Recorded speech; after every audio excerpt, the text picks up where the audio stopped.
La chaleur de l'après-midi poussait les ouvriers locaux à ralentir leur cadence de travail. Les blocs de pierre reflétaient la lumière et surtout la chaleur. À ce moment-là, je regrettais le temps humide et froid de Londres. Même en Italie, qui est mon pays natal, il n'y avait pas cette chaleur suffocante. Le Nil qui passait non loin de ces immenses structures ne réussissait même pas à nous rafraîchir. Les 4 ouvriers que j'avais préalablement recrutés au Caire ne semblaient pas souffrir de cette chaleur pour le moins intense.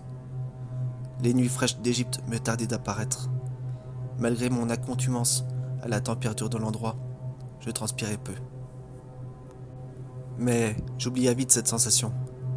Les ouvriers avaient fini de creuser des encoches dans les blocs de pierre pour y loger des explosifs.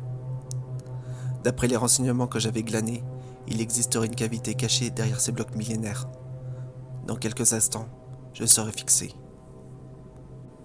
On se mit à l'écart, tandis que l'un des ouvriers allumèrent la mèche de la dynamite. Quelques secondes plus tard, une violente détonation retentit. Des éclats de pierre volaient vers l'extérieur. Une détonation en ces lieux ne s'est pas fait entendre depuis la bataille des Pyramides par l'armée napoléonienne, il y a presque 20 ans de cela. Une forte odeur de poudre me prit à la gorge. Un épais nuage de poussière se mêla à ce dernier, mais se dissipa instantanément. Maintenant, c'est le moment de vérité, déclarai-je aux autres.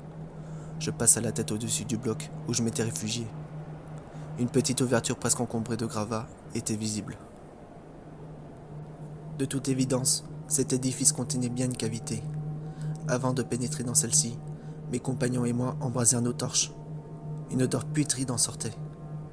Je pris mon courage à 2 mains et me frayai un chemin parmi les gravats pour entrer dans le boyau. De premier abord, le conduit s'enfonçait vers le bas. Au bout de 10 pôles, le boyau se divisait en 2 conduits distincts, l'un partant vers le haut et l'autre vers le bas. Je me retourna et proposa à mes 4 ouvriers m'accompagnant de prendre le conduit partant vers le haut. L'escalade fut difficile pour emprunter ce couloir, mais la montée fut plus compliquée par le manque d'air et pour le peu étant viciée. Enfin, nous nous retrouvâmes dans une petite salle qui, par mon grand étonnement, était assez haut de plafond. Dans celle-ci, il n'y avait rien, pas le moindre objet. Mis à part un bloc de granit noir posé au milieu de la pièce. La particularité de ce bloc rectangulaire était qu'il était parfaitement creux. Ce bloc de pierre ressemblait étrangement à un cercueil. Je me pencha, mais aucune dépouille ne s'y trouvait. Aucun corps, mais il y avait une chose qui piqua ma curiosité. Un chemin à moitié dégradé était dedans. Au moment de le prendre, des bruits se firent entendre dans le conduit. Ça ne pouvait pas être mes ouvriers, car à ce moment-là, ils étaient tous avec moi. De toute évidence, quelqu'un d'étranger à notre groupe nous suivait. L'inquiétude de mes compagnons grandissait au fur et à mesure que les pas se rapprochaient de plus en plus. Une lueur lumineuse s'illumina dans le conduit. Un homme barbu à la peau blanche et brandissant une torche entra dans la salle. Il regarda mon groupe et moi-même avec mépris. « Qu'est-ce que vous faites ici ?» Je lui répondis par une autre question. « Et vous, qui êtes-vous » L'homme me regarda intensément. Son expression faciale changea. Il se mit à sourire.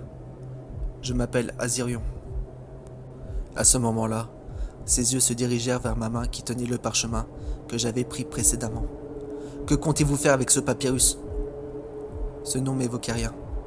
Puis je compris qu'il parlait du vieux parchemin que j'avais en ma possession.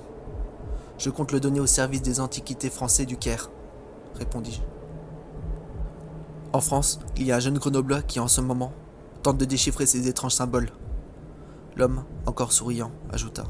« Ce n'est pas la peine de vous donner autant de mal, car vous allez remettre ce papyrus là où vous l'avez pris. » Je fus surpris par sa déclaration, et je lui demanda pourquoi. « Vous avez un lourd secret de plusieurs millénaires dans votre main, et je pense que le commun des mortels ne puisse entendre une infime partie de ce secret.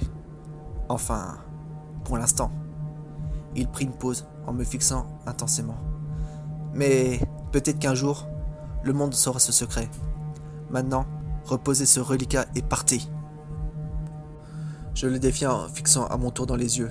« Non, le monde doit avoir un regard neuf sur l'histoire de ce pays et je suis ici pour faire partager mes découvertes. » L'homme, du nom d'Azirion, hocha la tête en soupirant.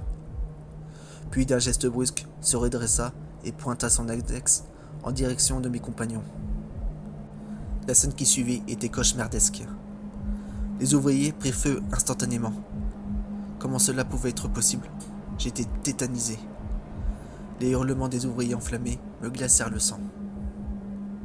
Mon regard se dirigea vers cet homme qui avait vraisemblablement incendié ces pauvres malheureux. Il s'était rapproché près de moi sans que je m'en aperçoive. Maintenant, laissez ce papyrus et partez. Ceci est mon dernier avertissement. Brusquement, j'empoigna mon pistolet à silex qui était dans mon dos. Je pointa mon arme sur la tête de l'homme. Non, répondis-je.